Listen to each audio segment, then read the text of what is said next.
Hello everyone, welcome back to my channel. If you're new here, let me introduce myself quickly. My name is Pooja Shekhar. I'm a fashion designer and an illustrator. I make fashion education content on my channel, so if you're interested in such content, please subscribe to my channel. So let's talk about today's video. So in this video, we are going to learn how do we create a floral motif in Autodesk Sketchbook. So I'm making a series on my channel where I'll be, introducing you all with an application where you can create digital illustration using your Android phone.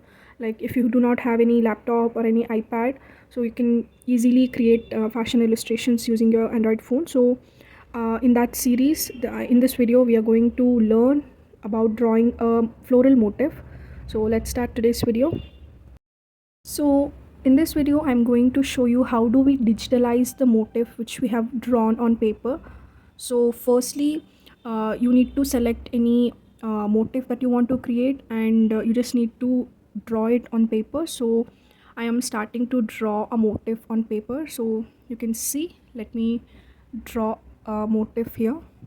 After completing the drawing, you just need to click a picture of this motif, and let's open Autodesk Sketchbook. And now I'm using add photo option here, and by clicking that, I am bringing that picture on the canvas.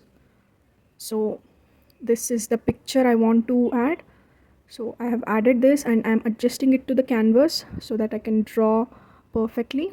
And the next thing is the important thing which I have been stressing in my last few videos as well, that we need to work in layers. So I have sent the canvas, the drawing to the lower layer, and we should work on the upper layers now. So I have reduced the opacity of the drawing layer so that I can see clearly that what am I going to draw on the upper layer.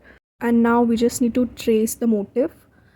Instead of tracing it normally, like I'm just tracing it normally, so you can see the strokes are pretty much shaky.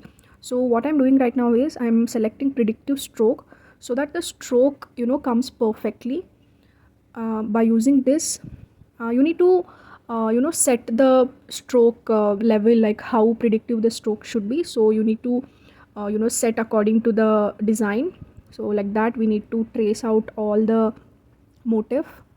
I'm using eraser here and there because like I want to erase out all the extra lines that needs to be erased. And like this, the outline, the tracing of the motif is like almost done. You can change the shape, like you do not need to do the same tracing as the drawing. You can change anytime on the digital tracing. So I'm just changing a few like a few shapes here and there. Okay, so now that whole tracing part is done, and now we need to hide the layer. Okay, I have hid the drawing layer, so now we can see like the whole motif is ready. And next thing is we need to add color into the motif. So I want to follow a color palette, so I'm selecting this brown and green sort of color palette, and now I'm selecting a few colors, like few browns and few green colors, and I'm adding all the colors, like different colors on the different elements. And the fill color is done, but as you can see, the outline of the motif is black, but I do not want that to be black. I want it to be the self color of the motif. So I am touching on the black line so that I can fill that black color into the color whichever I want. So I'm selecting the same color which is inside the motif, and then I'm touching on the black line only. So you can increase or decrease the level of fill, because when we increase the level of fill to the maximum, there are chances that the color can fill all the, like it can fill all over the canvas.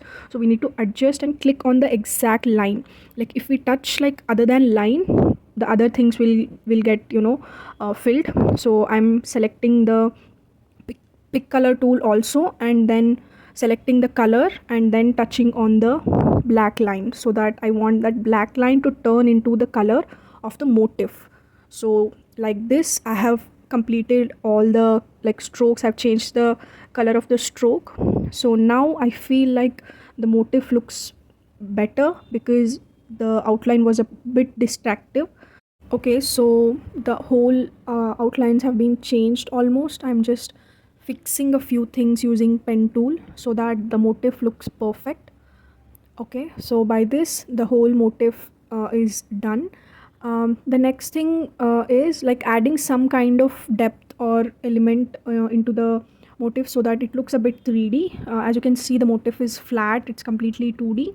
So what I'm doing right now is I'm adding another layer, and then I'm selecting pen tool. I have reduced the size of the pen tool, and then I'm going to select white color and then create a few shapes at the like almost end of the motif. Like as you can see, I'm drawing these kind of shapes here and there at the end of the like each element, and creating those shapes is done. Like I have covered like all the elements, like all the small details also I have added these shapes. And now what we are going to do is we need to fill color in the shape, like the exact white color which we have used to draw these shapes. I'm selecting that color here and selecting fill tool. Like I've increased the level of filling, and then I'm adding the color into the shapes.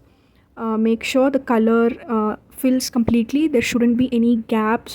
And with this, filling colors in all these shapes is done, and you can see the difference it brought into the motif. Now we need to reduce the opacity of the white colored shapes so that the motif looks a bit realistic. So we have completed creating motif in Autodesk Sketchbook, and we will be using this motif in creating prints. So in next videos I'll be explaining you all like how do we create prints in Autodesk Sketchbook. It is going to be a very fun and easy video, and if you found this video informative, like if you feel like you have learned something from this video, please don't forget to hit like under this video, and if you haven't subscribed to my channel yet, please subscribe. See you in next video. Bye bye.